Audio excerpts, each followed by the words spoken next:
عقائد کی بات کو سننے کے لیے آپ سب حضرات تشریف فرمائے ہیں. میں آپ حضرات سے درخواست کروں گا اپنی اپنے نشستوں پہ کھڑے ہو جا کر اپنے قائد کا استقبال کیجئے اور نعروں سے بھرپور جاندار انداز میں جواب دیجئے اور اپنے قائد کا استقبال کریں. نعرہ تکبیر، تاج و تخت ختم نبوت، شان رسالت، شان صحابہ، علماء حق، علماء دیوبند.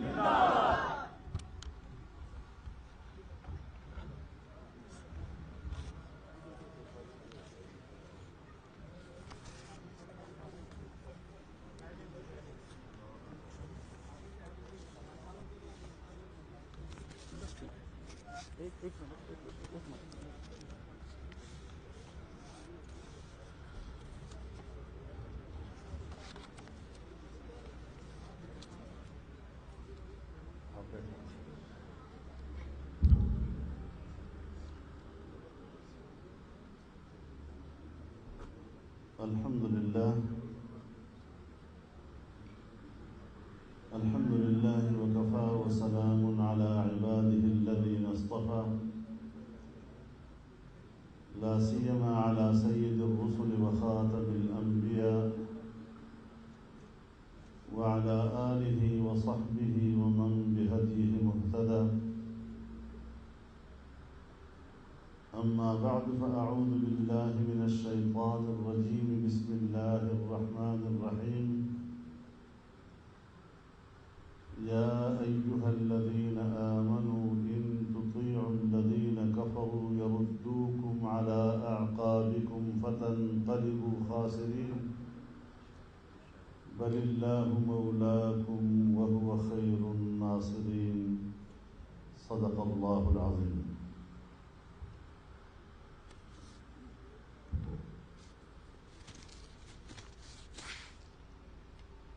جناب صدر محترم،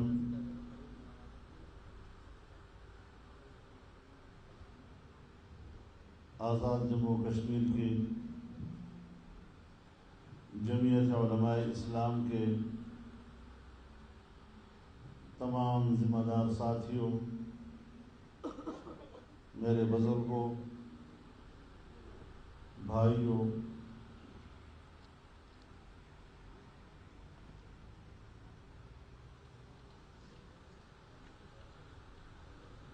آپ نے جمعیت علماء اسلام آزاد کشمیر کی نئی تنظیم سازی کی ہے اور تمام اضلاع اور ڈویژنوں اور صوبے کے عہدیداران یہاں موجود ہیں.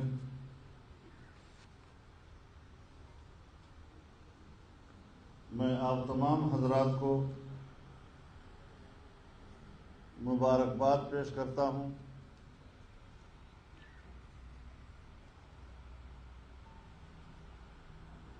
پاکستان کی جمعیت علماء اسلام نے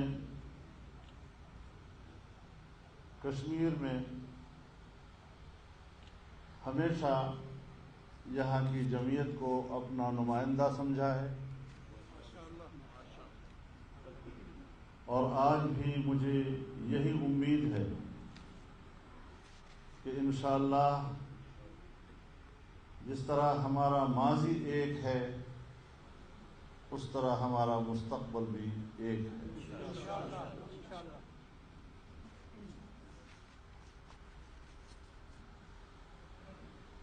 میرے محترم دوستو،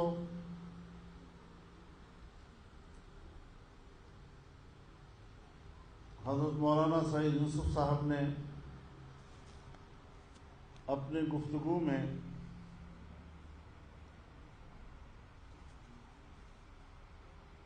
مودی سرکار کے مظالم کے خلاف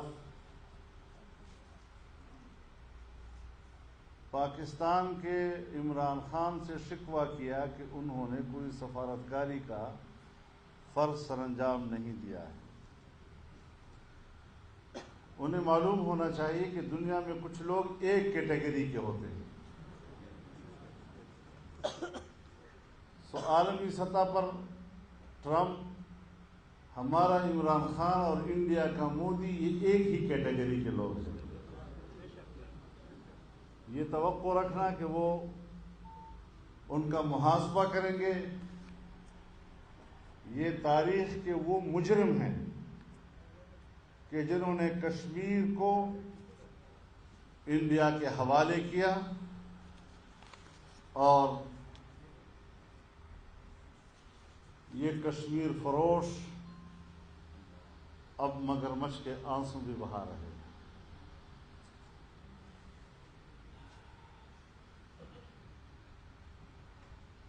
تو پھر آپ بتائیں کہ ہم کشمیر کے غداروں کے ساتھ کیسے بیٹھ سکتے ہیں؟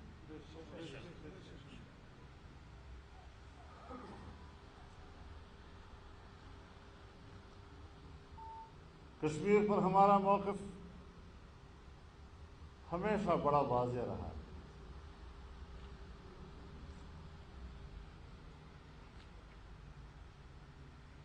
لیکن کچھ غلطیاں ہیں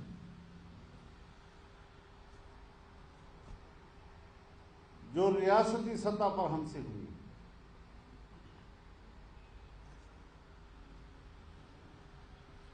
اور آج جن حالات میں ہم اور آپ بیٹھے ہیں، ذرا تجزیہ کریں اس میں کس قدر مماثلت ہے.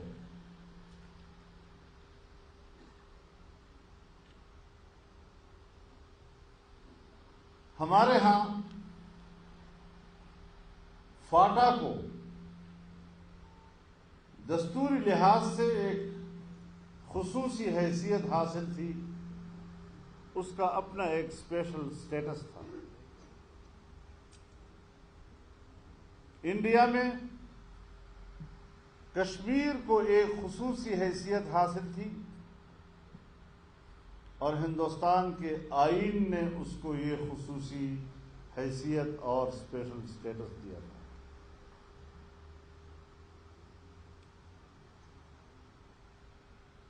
آرٹیکل 247 کے تحت پاکستان کے آئین نے فاٹا کو خصوصی حیثیت دی اور انڈین کانسٹیٹیوشن کے آرٹیکل 370 کے تحت ہندوستان کی یونین نے کشمیر کو ایک خصوصی حیثیت دی.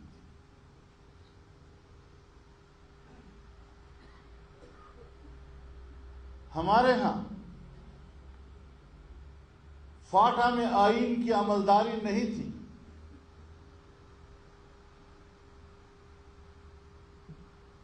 وہاں کشمیر میں انڈیا کے آئین کی عملداری نہیں تھی.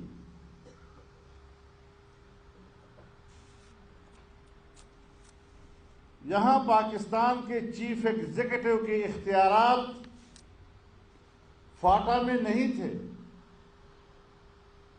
وہاں ہندوستان کے چیف ایگزیکٹو کے اختیارات کشمیر میں نہیں چلتے تھے.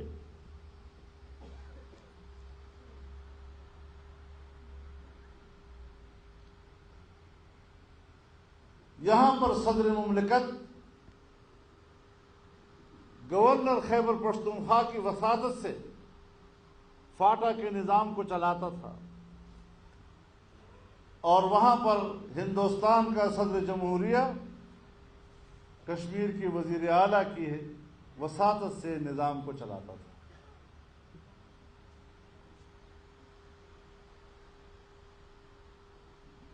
تو یہ ہم نے کیا، وہ انہوں نے کیا.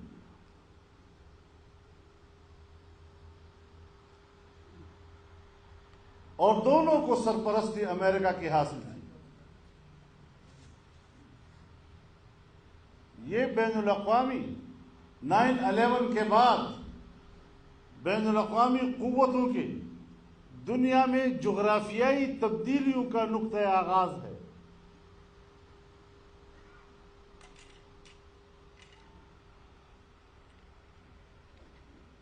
اب ہمارے پاس ایک ہی عنوان رہ گیا ہے کہ کشمیر بھی انسانی حقوق پامال ہو رہے ہیں.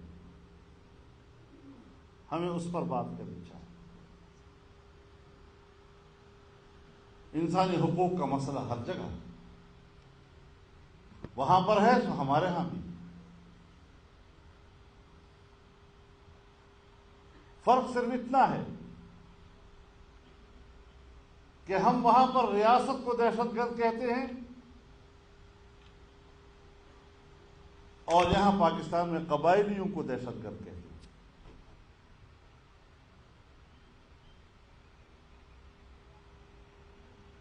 اس صورتحال میں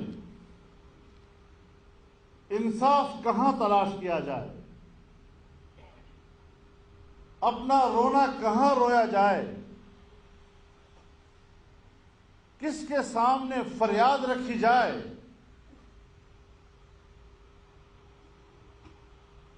میں کس کے ہاتھ پہ اپنا لہو تلاش کروں؟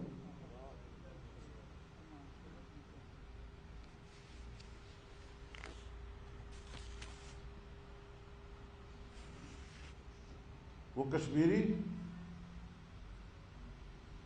جو آنے والے مستقبل میں اپنی آزادی کا خواب دیکھ رہے تھے، آج ان کے آزادی کے خواب چکناچور ہو گئے۔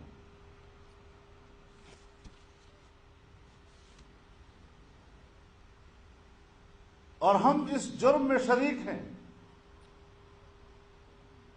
کہ ہم نے کشمیریوں کو مایوسیوں کی تاریکیوں کی طرف دھکیل دیا۔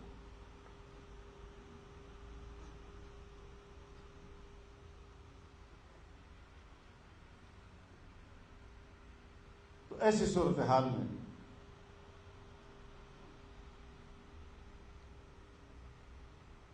آپ نے بھی، ہم سب نے بھی اثر نو سوچنا ہے۔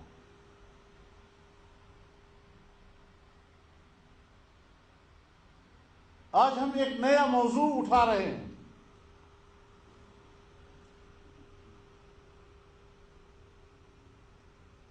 کہ گلگت بلتستان کو پاکستان کا 5واں صوبہ بنا دیا جائے۔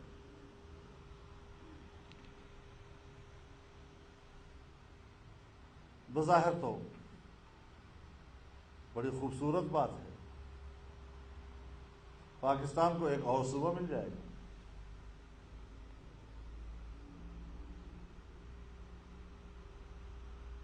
لیکن 72 سال سے کشمیر پر پاکستان کے اصولی موقف کا کیا بنے گا؟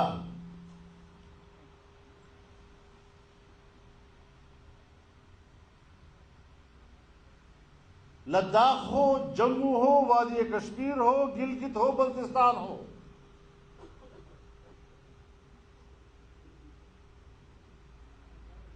ہم نے اقوام متحدہ میں جو کشمیر کے نقشے داخل کیے ہیں،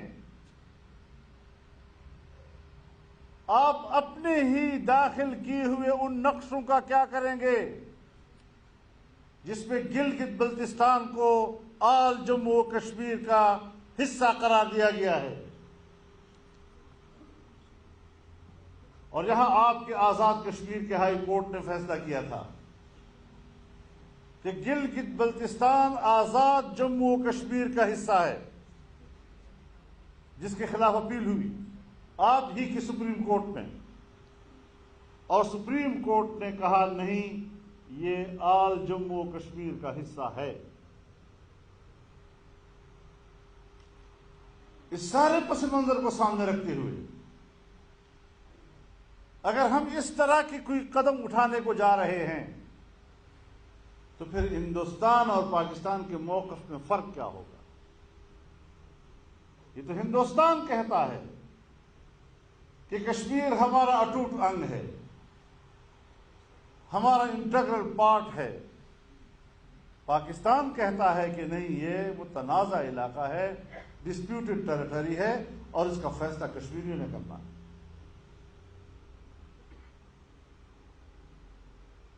تو ہمیں بتایا جائے کہ ہم کہاں کھڑے ہیں، کس چوراہے پر ہم نے کشمیریوں کو لا کر کھڑا کر دیا ہے۔ 70 سال ہم نے ان کے خون پہ سیاست کی، 70 سال ہم نے ان کے ماؤں، بہنوں اور بیٹیوں کی عصمتوں پہ سیاست کی، 70 سال تک ہم نے ان کے چہروں سے ٹپکتا ہوا خون دنیا کو دکھایا اور کہا کہ ہم اس کشمیری کے لیے لڑ رہے ہیں.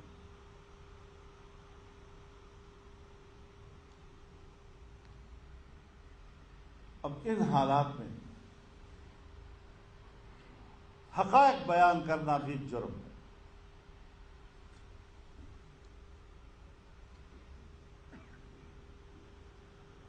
تو ہمیں سوچنا چاہیے کہ ہمارے ہاں جو دھاندلی زدہ حکومت لائی گئی ہے اس کے ذمے عالمی ایجنڈے کے تحت کچھ کام ہے.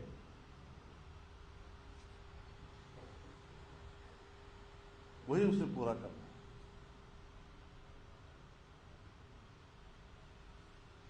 سو ہم نے تو اول روز سے اس حکومت کو تسلیم ہی نہیں کیا.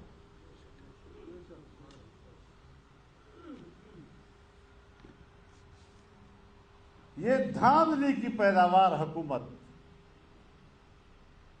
اور یہ بھی نہیں کہ جس نے دھاندلی کرائی ہے اس کے بارے میں ہم کوئی ڈاواڈول ہے اس کا نام نہیں لے سکتے. ڈنکی کی چوٹ کہتے ہیں تم نے دھاندلی کی ہے.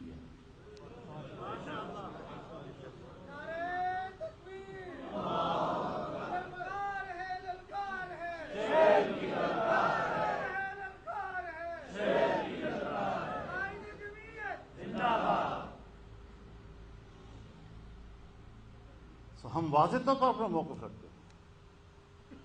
یہ دن تو گزر جائیں گے، آنے والی تاریخ تو لکھے گی کچھ. ہم آنے والی نسلوں کے سامنے شرمندہ نہیں ہونا چاہتے. تمہاری طرف سے اذیتیں برداشت کر لیں گے، تمہارا جبر برداشت کر لیں گے، تمہارے مظالم برداشت کر لیں گے،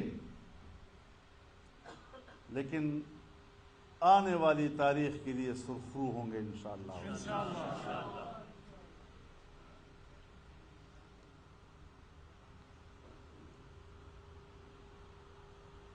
میرے محترم دوستوں،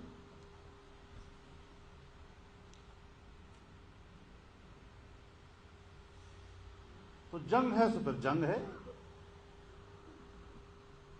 تم آج ہمارے خلاف جنگ چھیڑ رہے ہو، ہم پہلے دن سے آپ کے خلاف جنگ چھیڑ چکے ہیں. اگر آپ بھی جنگ کے میدان میں اترنے کے خواہش مند ہے، ست بسم اللہ. ہم نے تو پہلے سے کشتیاں جلائی ہوئی.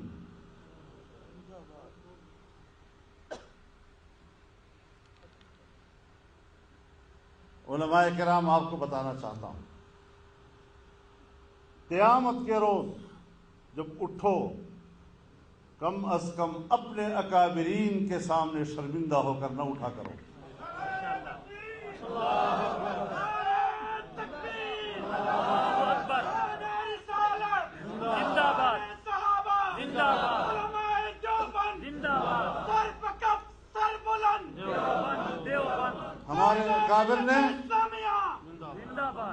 ہمارے اکابر نے آزادی کے لیے جو قربانیاں دی ہیں، کم از کم آقائے نامدار تو بہت بڑی عظمت کی بات ہے. کم از کم حضرت شیخ الہند کے سامنے منہ دکھانے تو قابل ہو جاؤ.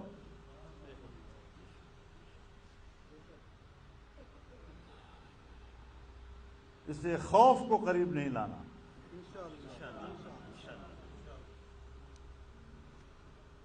ہم نے لڑنا ہے انشاءاللہ، جرأت کے ساتھ لڑنا ہے، اور ان پر ثابت کرنا ہے کہ تمہاری یہ گیدڑ بھبکیاں کام نہیں آ سکیں گی. آج ہمارے قدم بڑھاؤ، ہم تمہارے ساتھ ہیں. آج ہمارے قدم بڑھاؤ، ہم تمہارے ساتھ. نعرہ تکبیر. اللہ اکبر. تو میرے محترم دوستو،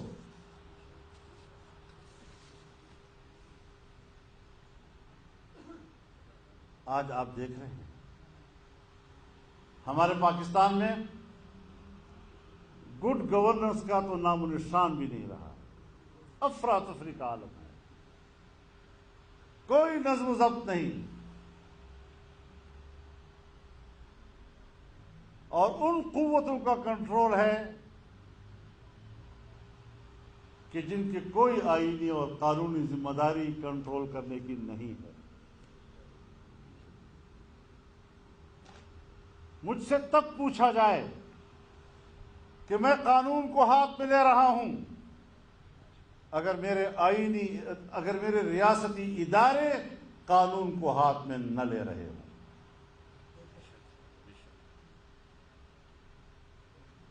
وہ آئین کو معطل کرتے ہیں، ان کے ہاتھوں آئین مفلوج ہو جاتا ہے، قانون کی کوئی حیثیت نہیں ان کی نظر میں۔ ایک آمر کی طرح جو اپنے ذہن میں آیا وہی قانون، جو کیا وہی قانون، جو بولا وہی قانون۔ اگر اس طرح ہم نے پاکستان میں زندہ رہنا تھا تو پھر ہم نے آزادی کی تحریک کس لیے چلائی تھی؟ اسی لیے چلائی تھی کہ آمرانہ سوچ کو قبول نہیں کرنا۔ آپ ہمیں چھوٹی موٹی گرفتاریوں سے ڈراتے ہیں، آپ نے ہمیں پہچانا ہی نہیں ہے۔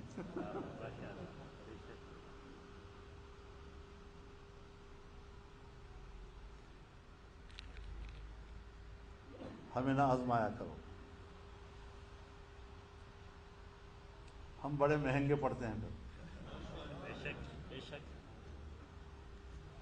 تم نے کچھ اور لوگوں کو دیکھا ہوگا جس پر آپ ہاتھ ڈالتے ہیں تو وہ جھک جاتے ہیں،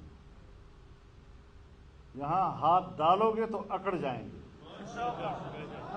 لبیک لبیک لبیک لبیک لبیک لبیک لبیک، رات تیری جرت کو، رات تیری ہمت کو، تیری عظمت کو، پاکستان میرا گھر ہے، پاکستان میری ریاست ہے۔ میں تمہیں پاکستان کا وارث نہیں سمجھتا، تم امریکہ کے کٹ پتلی ہو اور میں آزادی منش ایک انسان ہوں۔ تو ایسی صورتحال میں سوچ سمجھ کر آگے بڑھو۔ ہم لڑائی نہیں چاہتے، ہم پرامن شہری ہیں، لیکن اگر آپ ہمیں یہ کہلوانا چاہتے ہیں کہ نہ حق کو حق کہہ دو ورنہ پھر تم مجرم، خدا کی قسم یہ جرم تو کرتے رہیں، انشاءاللہ یہ جرم ہوتا رہے۔ تم نہ حق کو ہم پر مسلط کرو اور ہم اس کو تسلیم کر لیں، اور پھر ہمیں کس سے ڈراتے ہیں پتہ ہے؟ آج کل ایوب خان کے زمانے میں ایک قانون ہوتا تھا، اس کو DPR کہتے تھے، ڈیفینس آف پاکستان رولز۔ وہاں بھی تو مقدمہ ہی درج ہوتا تھا نا، کوئی بہانہ بنا کر جیل میں ڈال دیا۔ بھٹو صاحب کے زمانے میں تو گرفتاریاں ہوتی تھیں نا، تو وہاں بھی تو کوئی قانون ہوتا تھا۔ پبلک کے سامنے تو اس طرح شو کرتے تھے کہ انہوں نے فلاں قانون کی خلاف ورزی کی، اور پھر ریاست حرکت میں آئی، اور پھر اس کے خلاف FIR درج ہوا اور فلاں گرفتار ہو گئے۔ ضیاء الحق صاحب کے زمانے میں تو ہم جیلوں میں تھے، وہاں بھی تو کوئی قانون کا سہارا لے کر ہی ہمیں گرفتار کیا جاتا تھا نا۔ تو ہم وہاں پر گھبرائے ہیں کبھی؟ ہم نے ان کے قانون کو بھی ظلم کہا، ہم ان کے جیلوں کو بھی قبول کیا، لیکن ان کے قانون کو قبول نہیں کیا۔ آج کل ہمارے مارشل لاؤں کا قانون کیا ہے پتہ ہے؟ نیب۔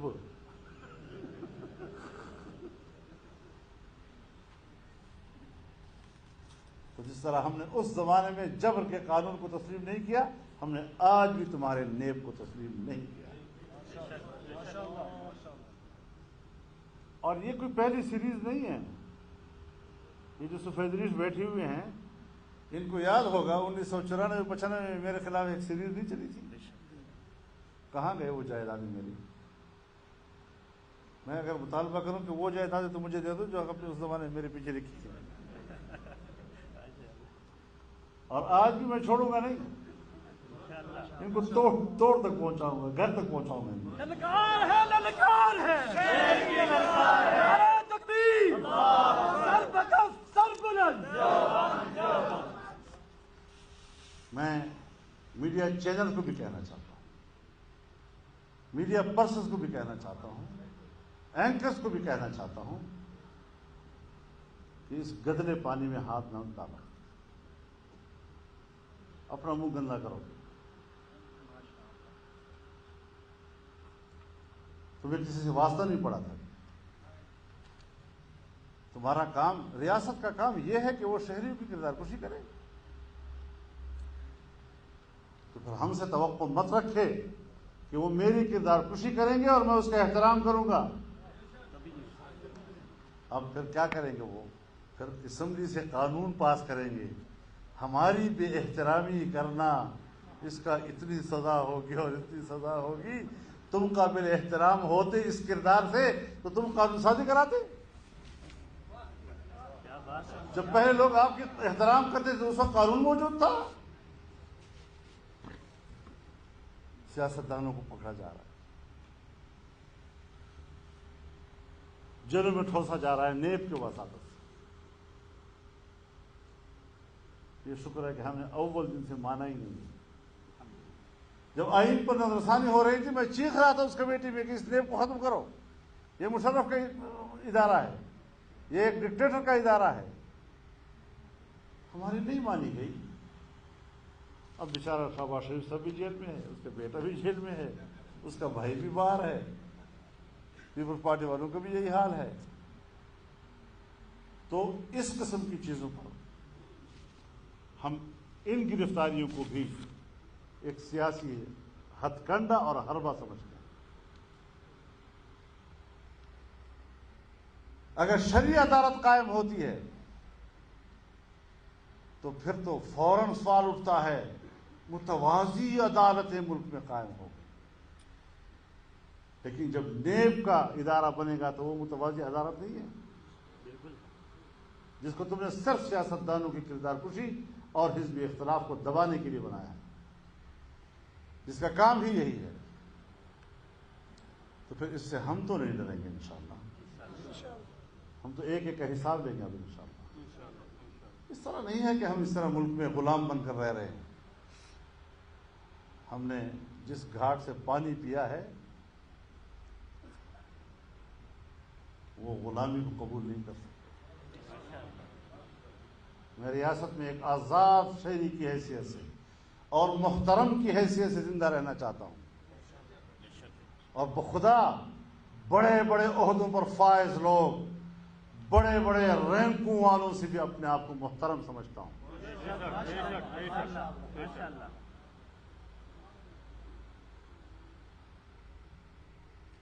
تو سیدھے ہو جاؤ. تو ہم تو پہلے سے سیدھے ہیں، اور اگر بگڑو گے تو پھر اگر ہم بگڑ گئے تو افغانستان میں امریکہ کا کیا حشر ہوا، خدا کی قسم یہاں تمہارا وہی حشر ہو جائے.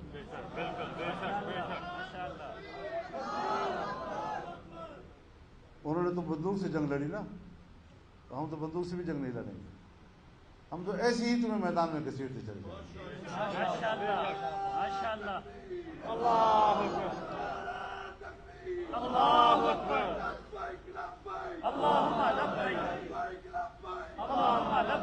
آپ مجھے بتائیں میرے دوستوں کہ یہ جو ابھی FATF کے تحت قانون سازی ہوئی ہے